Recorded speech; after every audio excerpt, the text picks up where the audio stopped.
Tomb of the Spider Queen, Dragonshire, and Sky Temple. The two maps you originally heard Zool was a thing was in fact those two small maps with the 1-4 being the meta at the time of release of Zool. And now we've gotten to a position to where China implemented it on Sky and a lot of the world was like, oh, Sky Temple's a Zool map as well. And so, I mean, it makes a lot of sense. I feel like it's very, very confidently we could see another Zool in this series from Even in Death specifically. Well, let's see if Even in Death wanted to pick Battleground picks so they could go to one of those Battlegrounds. It looks like, yes, they're giving up first pick to Team Naventic after losing that last game to make sure that they can go to Sky Temple.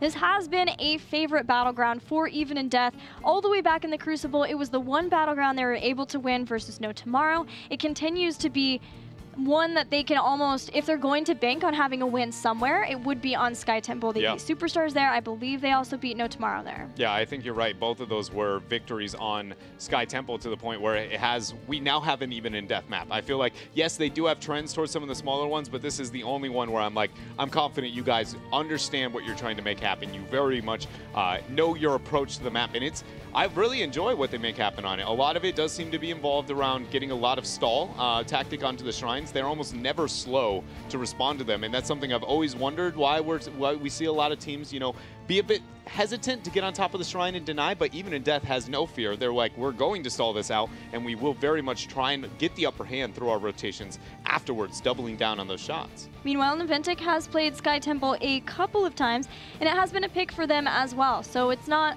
something that Naventic is completely going to be blown away by and not know how to draft on there. They haven't won a Battleground, or they haven't won on Sky yet in Phase 2, but it is still a Battleground that they are willing to choose versus their opponents. They did versus No Tomorrow as well as Roll20. Yeah, and the one thing I'm looking at now for this game is we talked about the last game. Number one is the fact that BKid and Zuno were on different heroes. They didn't even touch up on that too much. The fact that Zuno was no longer onto the Dahaka, but now I'm wondering, like, we talked about it at the beginning. Well, Zuna onto things like the Illidan. They played like a different form, but now Zuna has avoided that high impact out of the last game, but there was no major one. I guess he was the most, if you consider Stitches, at that echelon. So do we still see that, right? Is Zuna still on maybe the higher impact warrior out of the two, not side soaking, or does he even commit to something like the Illidan? Because removing that from Homicidal on a map like Sky could be extremely useful for them in the series. There was one other time where BKid and Zuna swapped heroes, and it was the same type of situation, except with an Anubarak instead of the Stitches. But they did one other time switch and put Zuna on Anubarak and then have BKid playing Dahaka. And the guy hit his drags, so it made a lot of sense. And in that instance, it did end up working out for them as well, but I don't think we'll see them continue down that trend where Zuna all of a sudden is the primary warrior for the rest of the series. Yeah, it'll be interesting. It's just that they have so many mix-ups at this point. I don't count anything out is where I really leave it. Even when it comes down to the talent choices. Again, the only Thornwood Vine like Lunara I feel like we have in all of North American scene still, but last game putting up a really big argument as to why they still commit in that direction. Are we having a minor issue going on here? We are having an issue here. We're just gonna fix this. There we go. I think that, Sorry about that, ladies and gentlemen. The crown was on the wrong target. It was on us. For anybody... And nobody wants us leading the charge. Yeah, it's one of those things where, because so few players play custom games, I feel like a lot of them don't even know what the idea of like who has the crown means in terms of lobby. Like seriously, outside of casting and competitive heroes, how many times have you sat in a lobby in Heroes of the Storm? Exactly. It's very, very rare. But yeah, either way, it's whoever controls the lobby. It's just, I'm sorry, I'm just lingering around here because I'm so used to referring to back in the olden days and the scrims and how wild it would be. We didn't even have a draft. We had to type it in chat. Yeah, tell us about it. No, I don't. All right. It was a dark era, and it's one I'm very glad that we were past. Naventic has banned Illidan.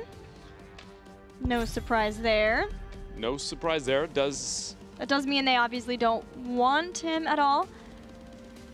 If Even in Death bans... Immediately, yes, I think of Tassadar. I think Tassadar was the most likely. Now they can test to see if Naventic will get Genji here. Naventic has shown that they will play him. But lower priority typically than first pickish, at least when they first busted it out, they were only willing to take it in that 2-3 rather than that first pick selection. I don't totally know because I let my thing go to sleep if they have updated that recently, but they very much obviously now indicate that they're comfortable even picking it above that rotation as the first pick. And that may be even in Death's game plan so that they can get Dahaka, since he is going to be a contested hero throughout the series for both of the teams. But there's also things like Stitches up, although again, Battery seems way more focused on having Arthas. Uther is available too. The fact that Even in Death has even taken a minute to think about this, maybe they didn't totally expect that first pick to be the Genji, that they thought that it would risk and let it go through. I think Uther definitely enables them to go potentially into their double support later on and make sure that Genji doesn't have a Divine Shield with their Dragon Blade, and Dahaka as well. It makes a lot of sense considering Naventic ended up getting the ban onto the Illidan, removing the appeal of having, you know, a lot of globals at least. So Dahaka, one of the strongest warriors, and having the global, it's a tool that Even in Death will be able to abuse and only plays better into their playstyle with that denying the shots. Denying the shots when you have a global suddenly becomes the only way to play Sky Temple if you actually have it itself. And so I'm going to be looking forward to that though. But for Naventic, there's still a lot to get done into the draft before we hit the second ban phase. What do we want to see here? They've already got the Genji to go around, be flashy, kill a couple of things. They have prioritized Greymane and Nubarak highly in every draft of Sky Temple so far. But then again, Stitches is still up, and Nubarak did receive some nerfs in the latest patch. So they'll get Stitches. Li Ming is still available, so is the Greymane. I don't hate the idea of them picking up even just the Lunara right now.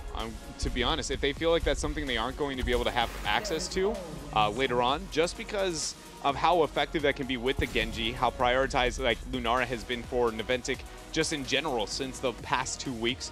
And it doesn't hurt into an Uther, you know, as long as you prioritize the banning to make sure that it doesn't commit into that double support with the Ariel. Well, they may still, now that they have Ariel, and that would still let them get Ariel with the Lunara. See, so much that they're an advantage. Yeah, that's why you commit to the Lunara over the Ariel and then get banned the other way, because now you have to commit to the Malthael if you're going to be the AoE poison enabler into the Genji. It's just they chose the Ariel over the Lunara. There is no right, no wrong there. It's just whatever battery they have in plan maybe is not going to be as optimal with the Genji now that Lunara has been taken away. It also denies it from Even in Death, so they can't have Vala, Ariel, Uther, which has always been a composition that is most equipped to allow Even in Death to walk away with a win in a game. Even in Death now. Illidan is off the table, but they do have the Dahaka there for Homicidal, so I'm trying to figure it's not so much what will they, but what is the most optimal for what we see Naventic having on their side. You have the Genji, so you have to be afraid of that, you know, kind of all in. You also have to be considering the double support. So you go like, is the Vala something you're comfortable denying on the own now that the Tacitor's gone? Probably not going to be the case. For Even in Death. What about a Tychus here? Well, see, that was what I was thinking when I was going with the self-sustaining, dealing with the Genji. But I don't know if this is the slot you pick it up. I feel like you wait, and that's your... But you've already got your support. You might as well go with a primary warrior here because you know your opponent has the opportunity to deny one, but beyond the primary, you could lock in the Tychus. I don't think it hurts you that bad. Still need a warrior, and it's likely to be a Nubarak. They'll follow up with Kael'thas. Wow, the KT. It's a hero we haven't seen too much of here in North America, especially on a map like Sky Temple, where, yeah, I mean, wave clear does matter, but to the extent of, like, you won through wave clear, that is an almost unheard of statement here on Sky. I think Kael'thas will be drafted here most likely for the Gravity Lapse because that is an insanely synergistic composition. You've got Hammer of Justice, Drag, Burrow Charge, Impales, and then Gravity Lapse. Hey, dude, heard you like not controlling your character, so we just decided to give everybody a little bit of that hard crowd control. For Naventic, though, what do we expect? Kael'thas also has the possibility for Mana Addict too, which once he can get his Arcane Barrier, helps a little bit with the Genji, although it's not like Tomb, it's not quite as fast to go back and forth and get those globes. Yeah, you got to keep the hustle. You can't miss a single mercenary camp on a map like Scout. Respect where you're headed with that. Yeah. Do we expect a double support here? Like, it is an option, but I don't feel like that is where Naventic traditionally wants to go, and they're going to avoid it. I was like, there's very realistic, just kind of like a Vala Brightwing pickup here for Naventic, but they're going to stick to what they know best. Still one support. one warrior, and then the Malthael to prep everybody and the Genji. I mean, with a Vala Strafe Malthael going with Tormented Souls, Genji should be able to absolutely have a fantastic game here. They love their poison. They very much do. It's kind of strange for Naventic too, because that seems like the least likely damage type considering their philosophy on the game of liking to just battle and be able to get the execution onto a target quickly. Dots are, yes, they are checkmark in the battle department, not so much into the one-shotting, bursting, and killing somebody downward. Yeah, that'll be even in Death's charge. Yeah, that's where they got it with that Kael'thas picked up. What else do they go with it, though? Like, what is going to be their other backliner? I do like the idea of the Tychus still. I just feel like it's going to be something insane if it's not a secondary support. That wasn't that insane. Okay. Falstad to be able to deal with the Malthael makes a lot of sense there. Double global as well. It's a pretty convenient synergy to have onto your team. Really smart there. Looked over that Falstad as in pick, and that was really cleverly, you know, used from them the same way that we saw in Naventic in the last game. When you have an all-in composition, if you manage to be able to get the Gust, you can buy a bit more time. Granted, there was only one skirmish where we really saw that kind of disengage pay off for them, but it was really kind of the only one they needed, right? I mean, that was when the momentum went into Naventic's favor. Yeah, they have Gust as well as Cocoon to try to deal with whatever comes at them from Team Naventic. They have a lot of crowd control to lock somebody down, so if Malthael steps out of line, if Stitches steps out of line, they can try to burst him down as fast as possible. But Team Naventic has a comp. We know exactly where they are going with things. They're going to go in, and they will stay in with their Strafe, their Tormented Souls, and then Genji as the cleanup crew. Are we going to get a Pyroblast is the real question we have here. We've seen it's not Prismat. We've had more Pyroblast than we've had of actual. But I think it's always from Prismat. It is, but I just want I want one now. You know, now that we have a different team picking up the Kael'thas on a map like Sky, I still want to see it. I don't know. I'm just getting excited here. But overall, I feel like I really like what Naventic's draft is. The Falstad is going to be really hairy for them to deal with, but if at any point they can catch the Falstad off guard and him not be there into a fight immediately, or it just puts a lot of pressure onto him to make sure he gets the proper Gust, and that suddenly the Genji show is not the Genji show. I would say Naventic's draft safer, but overall, even in death, very much has the opportunity to win, but all of it's on Falstad. Well, maybe that will make even in death keep Falstad for the most part with everyone else, and then when someone's going to be off, just make sure that it's Dahaka, and that way Falstad can be in position when necessary. We've got the game ready. Naventic has gone up so far 1-0 in this series. We'll see if they can claim a second game, or if even in death will tie it up.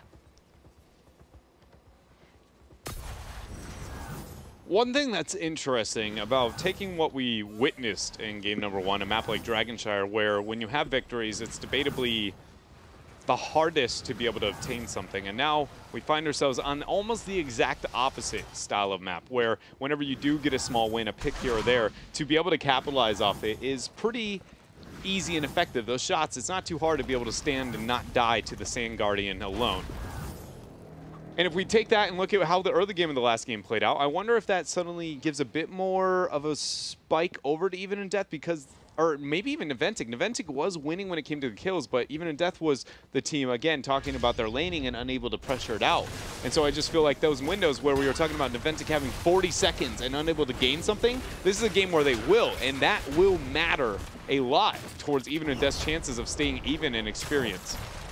Excellent zoning from Homicidal, and then Battery stepping out, knowing that the minute that they poked their heads out and started harassing the towers, Naventic would be fast to respond, try to stop them, come in, try to get picks off of hooks. Man, that soul rip sound sometimes is so loud. Boom. Just a drum in my ear holes. I don't know if that was actually soul rip or if our mics died for a second. I'm going to be honest. I'm suddenly questioning if I'm insane, because I thought the exact same thing and I was like, there's no way that was soul rip. Nice hook, beautiful detainment strike. That setup was amazing. Very much so. For those who didn't know that, even though it looks like you would fall into the void and just die right there on Sky Temple, it does act as a structure, so really good use there for Tomster, setting up the team for another kill. Although, I have to say, detainment striking someone into a hole and getting a hole-in-one would be way cooler. Completely honest, when I first heard about Sky Temple and saw photos of Sky Temple before it released, I actually was like, please tell me if somebody hits into one of those little areas, they just die forever or something wild, you know? I wanted to get real weird with it. In the end, I'm actually thinking about it now, a lot happier that isn't the case because that would have fallen off. You know, I heard that we're a MOBA, not a platformer. I'd like to be able to avoid that at all costs, so staying on top of the structure. But shots are up here, Gilly, and Even in Death is getting a lot out of both. Almost 50% of the shots overall. Gravity Lab's going to be able to hit 2, not 3 though. Good poke from Lutano has allowed him to buy time and even dodging the detainment strike. Things are looking very good here so far for Even in Death. I would like to point out that once again, Zuna is playing Stitches, and this time it's put B-Kid on Malthael. So another role swap for Team Naventic. We'll have to see if that continues, if it's something that they are trying out. You know, this is the last chance for them to not only get a victory in Phase 2, but just for them to be able to experiment, try something on a more competitive level. It's a different beast than just playing something in Scrim. So maybe their last chance of trying to make some kind of switch up once again that they would be able to practice and perfect going into Part 2, because Team Naventic do need to make sure that they are doing all they can to start winning some series. Otherwise, they will once again have to go back to the Crucible. It's not the place you want to be, the Crucible.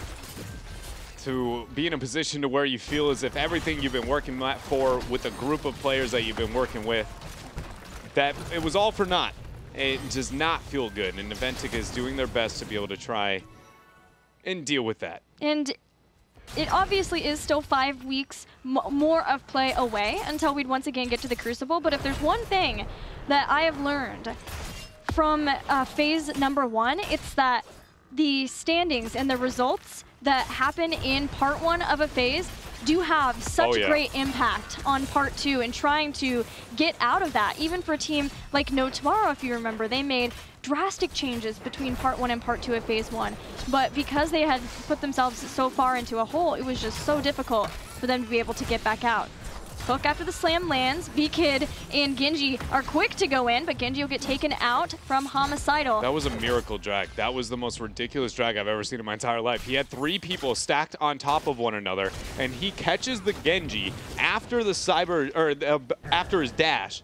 Like the second, like I'm pretty sure the windup was before the dash from Genji even came out. I don't know. Either way, Homicidal showing why he is so very impressive here for Even in Death on those melees. Goku level drags right there coming out from Homicidal, and it does allow them to counter the kill that happened on Falstaff on Lutano. The next Temple phase activating in a second. Even in Death has already put a lot of damage onto the structures in the bottom lane, pushing and sieging along with those Giants, and now we'll step in with some of their members to try to take out the fort with the shots. Naventic deciding what they want to make happen. Cyber Agility over is going to be iDream, moving to deny some of those shots here onto this bottom temple. Battery's not having it. Homicidal pops out of nowhere. They're going in. Can they get it here? She's got a lot of hope. Gravity Lap's actually getting set up with the Impale too. Tomster is just stuck in a corner, and now he is going to die. Lutano, amazing job too, getting the 1v1 into the Vala and zoning that away, splitting everybody on side of the Naventic, and both halves lost that battle. This is looking grim for Naventic. Man, that was a Tomster sandwich, and he was not happy about it. In between a Nubarak and Kael'thas, not the place you want to be there. And the fruit of Even in Death's efforts is being able to get the rest of the shots from that temple, taking out the bottom 4 of Team Naventic, getting what is nearly a level lead over them, and making sure to send Lutano back up to the top so that those bruisers can't do too much damage. iDream goes in. B-Kid is here as well. But they do have control over the eye, and that is very beneficial when defending and being aggressive onto that top lane. It makes it to where the rotation can only come from one angle, and it's very predictable as we see there. But now Battery has made his presence known. He goes in to try and get a bait over and a teleport away. But another kill here for Even in Death. You can respect the efforts there of B-Kid trying to be able to teleport away, but nobody fell for it. It's one of those awkward moments where few heroes to teleport to another one. Like Chen, for instance, you're ganking approach to them. If you gank from behind, you're like, oh, you just gave them a free teleport. But if you don't, they look a lot more disabled. And why we have that kind of interaction there, but it's going to be a trade over the fort for top for Even in Death. Another structure down. And Naventic yet to get a single fort. You know, Dread, we talked about the disengage abilities of Even in Death to have both Cocoon and Gust as a way of making sure that they don't fall victim to the Tormented Souls, Strafe, and Dragon Blade. But now Even in Death has also picked Divine Storm, feeling like they don't necessarily have a strong enabling target like a Greymane this time around to give a Divine Shield. Instead, having Divine Storm so that Uther can be up protecting his backliners, and the minute that we see the dive in from Team Naventic drop the Divine Storm in the same lines as making sure that they can stay safe and get away from those pivotal heroics. I can appreciate that pickup for Al, honestly. I really much can. Just mainly because we do talk about Uther as being very good into all-in style compositions, but only into one half of them, and that being singular, right? Whenever they're AoE based, with things like Tormented Souls, with the Strafe coming out. Dragon Blade, though, it is AoE, but it's not as AoE as those. He has no value. He can only save one target, and if you're using those spells to kill one target, you didn't need Uther. You won the fight with any support into that department. So it's really smart whenever you cannot save that singular and you know it's going to be a multi-death, accept your fate and turn the fight around. Take the Divine Storm, and it's another tool they can use. Questions here is going to be, you know, the communication's got to be on point between that and Gus, so we see kind of forming and stacking. It could get scary, but as long as Even in Death has the synergy to be able to deal with that, I really enjoyed the fact that they moved into that Divine Storm, and it put so much pressure now on a B-Kid. And as Malthael joins up with the team, this could be the first instance of having that full 5v5 team fight. Even in Death know that they have the lead. It's their game to lose, having all of their forts up, just now losing one to Team Naventic, so they'll just make the quick rotation up, push other lanes. They know that it's Naventic that needs to respond to them, and if Even in Death can slow things down, Naventic, their best option would be to fight into a talent tier ahead, which gives just a little bit more of an edge to Even in Death, being very respectful of the kind of team fight that Team Naventic can put out. Yeah, and this is where we find the, you know, awkward moments of Sky Temple. That is why we kind of refer to it as a time bomb. Is that because now there's a structural advantage and a slight experience advantage for Even in Death, and beyond that they have a global advantage because that can be compensated if they failed in the global department. That they have no reason to ever take a fight that is even footing with their opponents. They should always be able to outsoak them. They have the structural advantage, so whenever an Naventic goes, hello, we would like to fight at this shrine, please, they should be disengaging the same way you saw it, rotating out, and then converting the shots in the other department. Naventic is essentially just playing chase this entire game, but if they do get that fight on the same footing, and it in fact is on, again, more than one individual target, it's very realistic they could just clean wipe. Loving the burned flesh pickup. There are a lot of choke areas, choke points around those shrines, but also because Team Naventic have an Ariel, you know that they're going to be grouping up, trying to make sure that they are all benefiting from her heals. And if in that moment a Flame Strike can go down and catch at least 2 heroes, it's going to do some percent base damage, a lot more for that. We also have Inevitable End as the pickup for Malthael at 13, being able to give himself 2 seconds of Unstoppable, and it does remove all active Reaper's marks though, but being able to keep himself out of danger. Are we ready for the awkward moment in this game? Because there is one thing to think about, and that's Gust with Inevitable End. He is just going to be on an island and dead. So it's actually one of those moments where it's kind of a counter to take that talent. And so it's going to be interesting to see that interaction if Even in Death tries to be able to abuse that, but it's very realistic. If that Tormented Souls moments happens, much like Divine Shield, or Gust used to be used against Divine Shield, it's like, oh, you Divine Shield the target, but what if we push the rest of your team away, and then we're going to be able to kill them after? So I'm very fearful now for big impact with that talent choice and how it's going to be used.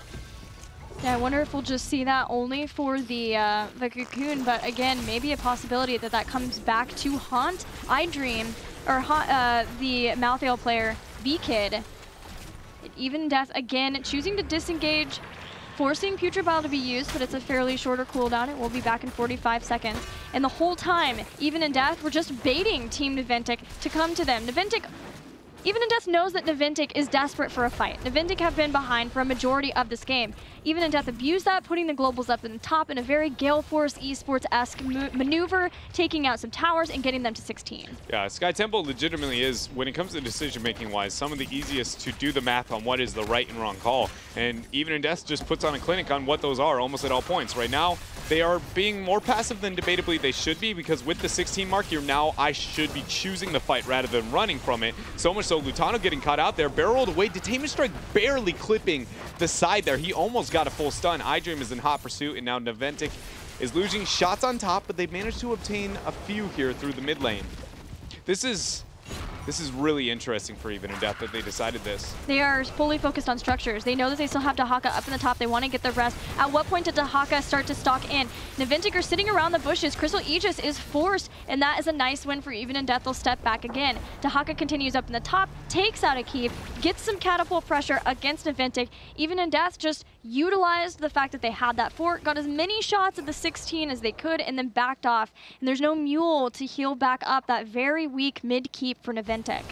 But the fact that Even and Death wasn't willing to take a fight, even with the 16 talent tier advantage, because I just talked about how they should never take a fight under the circumstance that they don't have the advantage. They just had a very big one, and then Naventic suddenly has to be the one running away in those cases, but they were willing to let them redeem some of those shots. And suddenly, even though Even and Death does seem confident in their play, they aren't so much into their team fight just because they're relying too much into that structural advantage that they have. It's a risk that now, if Naventic wanted to start a boss and get that panic late game fight, I wouldn't be surprised if Even and Death kind of overreacts to it, because they really are giving almost too much respect to Naventic's draft. Yeah, I'm surprised that we didn't see it a stock in even after Aegis was used. A hook has been pulled.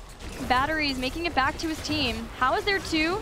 Gravity Lapse is going to stop Stitches and let Battery try to get out of Putrid Bile. Gust was used. Idream wants to continue after this, try to get the takedown. Barely, with that shielding, could not get the final cut value out of that 16. If he had gotten that, he would have been in, out, and clean deal for Naventic. Catapults amassing toward the top. Homicidal's going to back out of that situation. Seeing a lot of the members of Team Naventic move up to the top. That was one confused wizard. 28 seconds, Gilly. No, Even and Death cannot run from this fight. It's going to be a moment where maybe they wish, you know, that second keep had died and the third one had enough pressure.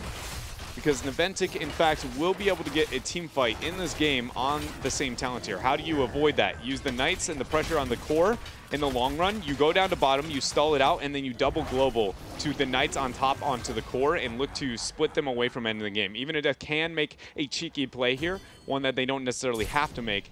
But they can essentially avoid the fight of even talent tiers that they were afraid of taking in the last round because they do have a double global. Any other comp would be forced into this fight, which is why the double globals are not showing onto the map. But now one has displayed, now the other. It's going to set them back a few seconds. 3 members in the bottom, along with the Giants for Even and Death. They are really close to 19, but as long as they're allowing Team Naventic on this temple, Naventic feels confident that they're able to take this temple and start to do some keep damage. Falstad's going to go to the mid and try to take down that keep. Naventic is not fast enough to respond. Malthael's just now coming in, and Lutano can go straight up if he needs to barrel roll over the wall if necessary. Sees the Malthael, gusts him in, and all of Even and Death is collapsing. He uses Inevitable End to give himself those 2 seconds of unstoppable, but Battery is there over the wall, takes him out. Malthael goes down. And the rest of Even and Death look like they're going to be able to move up through mid. No, they decide to back out. They do not have the opportunity to end the game quite yet. Ariel, though, is the member back. That is not the person who you want back on their own. Nobody else for Naventic has made it happen, so suddenly this boss is undefendable for Naventic, being down that Thompson, being down the Malthael as well. Granted, it was a risky choice no matter what. Don't get me wrong, being down a member, but it was completely without reason, or out of the scope of reason, without that Malthael and the Ariel as well. Boss has been picked up now. 20 advantage will be clocked in at this front wall here. And so that is now, it very much could be game. Just 1 to 2 picks is all it takes from Even and Death. With the Gust, a Divine Storm, or even a Cocoon setup, Naventic needs to tread lightly. Also, Even and Death has to avoid the all-in past the boss, because that is what Naventic's comp slays at. Yes. That is the best fight they could have. And getting attacked on that Death Bridge with Putrid Bile to slow them down from being able to escape the destruction that Tormented Souls and Dragon Blade would wreak, as well as the Strafe. They're just going to allow Naventic to be able to clean up the boss, and this gives Naventic more time. Naventic were not able to take out a keep, but did do damage, a lot of damage to the bottom keep of Even and Death. Even and Death are running out of opportunities to be able to get a fight over Team Naventic, but they are going to have to win one somewhere if they're going to take this game. Party Shrub is set up. It's very interesting to me that Even and Death is afraid to take fights where they have talent tier advantages at both 16 and 20, but they're comfortable at party shrubbing. because they're relying on the fact that the person may make the mistake of overextending is going to be the variable that gives them enough of an advantage to be able to take that fight, not the one where their opponents are willing to go toe-to-toe for them and still objectively down in terms of overall power. That's a very interesting thought process, that that is the variable that is enough for them to be like, you know what, this is the fight we're going to take. Yeah, it comes back down to the respect of Naventic's picks, trying to see if they can just blow somebody up very quickly, gust everyone else away except the person that they're able to catch in the party bush, and then have a man advantage. Double shots are controlled for Even in Depth, and Naventic look like they're going to move up. Thompson with a detainment strike, and burrow away, hook lands. And that's about all that happens. iDream, though, looking to get the flank. Rewind's got to be used. iDream not going to commit yet. Gus from Lutano down below, but the shots are already on to the keep here from Even in Death from the top shrine. Yeah, and with top and mid being the two shrines, there's no way that Naventic can try to close out getting the keep on the bottom. But they are going to go in for the fight, knowing that Tahaka is still up in the top. Unfortunately for Naventic, so too is Genji. Homicidal has come in. Perfect detainment strike stops him from being able to hit the initial drag, and it avoided the next one. So Naventic are going to be able to continue to claim the mid shrine and are just about to hit 20. And now they've converted a couple of the shots through mid, but there's enough pressure onto the core now that there's 3 catapults plus the top shots are hitting the core itself. Even in Death's got to make something happen. Hook lands onto Frozen X. There goes the Tormented Souls and the Divine Storm, but great use of Inevitable End. B-Kid is still alive and able to move on to the members Even in Death. iDream unable to drop down there. 71% remains on the core. Even more so, the catapults are doing work. Somebody's got to make it to core. B-Kid's back to deal with these, but what's the damage going to end at? Only 42. Today I learned the auto attack of the catapult. Actually, the catapult has to exist before the damage is calculated. Yeah. I didn't actually know that until right there. I thought it was while the projectile was out.